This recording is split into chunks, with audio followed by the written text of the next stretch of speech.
Alright guys, we're over here at the other garden now by the cabin. This is our sweet potato garden.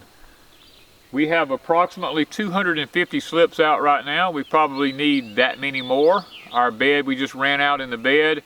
We're waiting for them to reproduce. We'll probably have a second crop of sweet potatoes coming on in another week or two that we'll be able to refinish planting the rest of this entire field.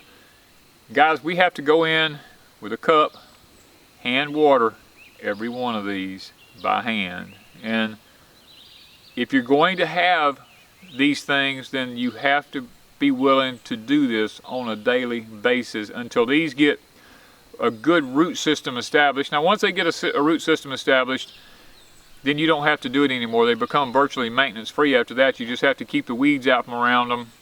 And we do that by plowing, because this is a bigger field. Remember, I told you earlier in the video, we have some crops we space out a lot wider. Well, sweet potatoes is one of those.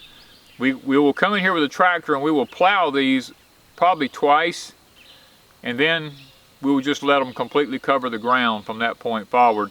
And we're actually thinking about this year, if the weeds get to be too much of a problem really early, then what we will do is we'll come in here and put the row covers down and in between the rows. But we're really hoping we don't have to do that this year. We're hoping we're able to just continually work it the way we normally do.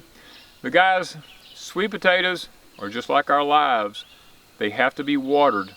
They have to be nourished. Our lives can become dry and they can become thirsty because we long after certain things in life, and we have to be watered. And I personally like to water myself with the word of the Lord. Now, some people have different things that they like to water their lives with, but me, I like my nourishment to come from the Lord. It provides me with a certain type of peace that I need and a tranquility that I need to be able to coexist in a world like we live in today, where there's nothing but doom and gloom everywhere you look. There's famines, there's pestilences, there's diseases, there's earthquakes, there's tornadoes, there's volcanoes, there's hurricanes, there's wars, there's rumors of wars, there's violence, there's all these things that we have to deal with on a daily basis.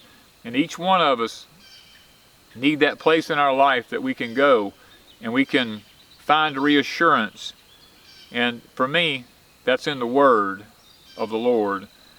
And then when I'm out here watering the garden, like David said in the scriptures, he said, "Thine word have I hid in my heart, that I might not sin against thee, O God." And while I'm out watering my garden, I'm like David, because I've studied the scriptures for so many years and memorized most of the Bible. His word is in my heart. I can meditate upon it as I work through the garden here. As you read the Psalms, you will see the phrase Selah after some of the phrases that David mentions. That means that he stopped at that point in his life and he meditated on what he had just read, or he had just talked about, or he had just done.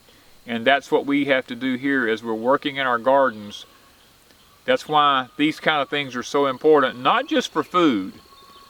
Gardens are really great so that we're sustainable and so that we have food, but they also create a place for us so that we can go and we can meditate and we can get away from the things of this world and we can enjoy watching creation at its finest. We put seed in the ground.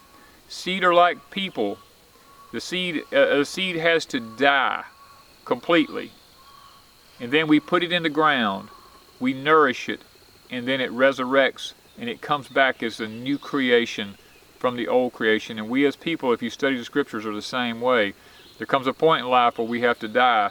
We're put into the ground, and there comes a point we'll be resurrected to a new life. These are the kind of things that I meditate on as I work in the garden. I'm going to continue watering because I love my sweet potatoes. Before I go and start watering, I had a thought come here. Wanda and I were just talking. This garden you see behind me is very dry. It's a lot like the world. It's dry, it's desolate, it's barren. There's not really anything in it. The little sweet potatoes that you see me in here with, the little slips, they're like the people of the world. I'm going in and watering them. I'm nourishing them.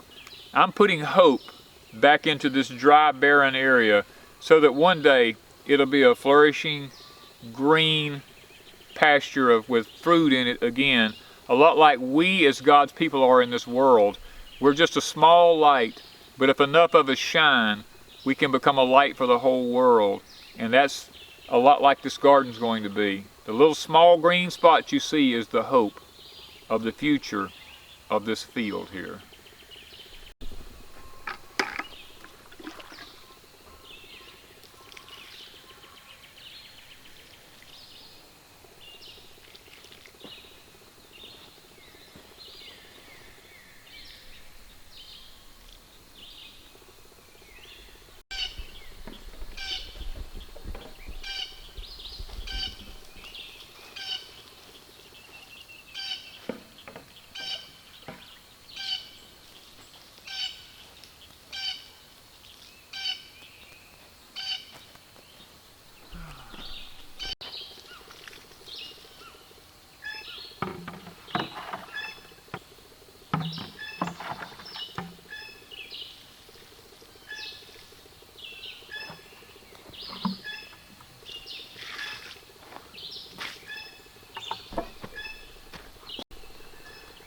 Okay guys, we're kind of at the end of the journey for this morning. We've got our English peas over here at the cabin garden. In previous videos we told you we planted them over here, we planted them in the front. We're trying to see where they actually produce the best at. This gets the morning sun. Those at the front only get the evening sun. We have the Cherokee. We also planted, let me say this, we also planted the contender snap beans here. They didn't even come up. We have the Cherokee yellow wax beans here. They've come up fairly decent, but not still like what we wanted. So, guys, it's about where you're planted. These vegetables require a particular place to be planted so that they flourish. We're the same way in life. You know, for me, I lived on one side of the county that I lived on, moved over to this side of the county 30 years. I've lived in central Mississippi, I've lived in Connecticut, I've lived several different places. And it's all about where you're planted at. Where can you function at the best? And for me, I've been in the deep snow, I've hunted in sub-degree temperatures up north, I've hunted down here in cold weather, I've gardened down here, I've gardened in central Mississippi. Everywhere I've gardened has been different, but for me to flourish and to be sustainable, I had to be back in the deep south, because I know that here I have 265 days a year I can grow my food. Is the heat really bad? The answer is yes. There's a lot of bad heat here. We have to endure it. But regardless of that, I can still grow food in the heat. And that's what it's been all about for me. I could have stayed up north. I love the beauty up there. I love the cool temperatures in the summertime. I love the first fall in snow. I don't care about it once I've seen it a time or two. After that, I'm sick of it. You know, when you walk in it and it gets all nasty and it's black and it's, you know, and then you get the black ice on it and you got to travel in it and all this kind of stuff. It was a little frustrating for me. But I loved the beauty of it. I loved the fires that I could burn. I loved sitting in front of the fireplace. All these different things. We don't get as much of that down here. We hardly ever get a falling snow or anything like that. But guys, it's really about growing food for me. So it's about where you're planted in life. We all have choices. Lots of people jump my case on one of my videos where you don't understand because you're where you're at. You had choices. We don't have choices. No, we all have choices. It's about where you choose to grow up at. It's about where you choose to live. You can't say that you don't have a choice because we all have choices. And guys, that's what it's about right now as we face this pandemic in our life. This is new for this whole generation. We've never faced anything like this. We've never had our whole country shut down in the history of it that I know of. This is a first for all of us.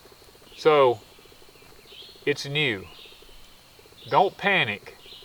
Stop and think about where you're planted at right now. Is this where I belong? Am I going to be able to flourish here? Much like these plants.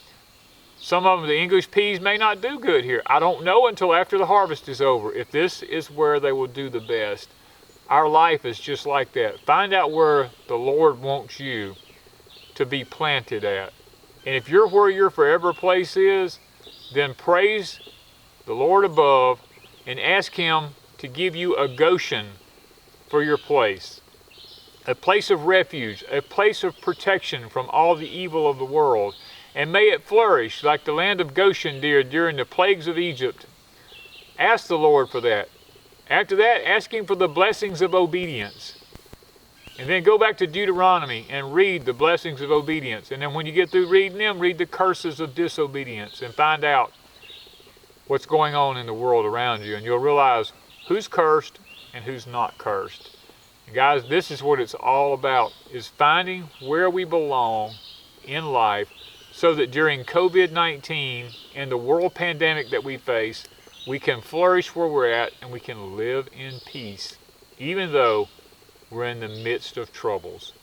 So guys, I hope Porch Time today's been a little bit different, and I hope it has been a little bit more educational, and I hope you've been able to understand a little bit about how we live here at Deep South Homestead. So thank you guys from Deep South Homestead.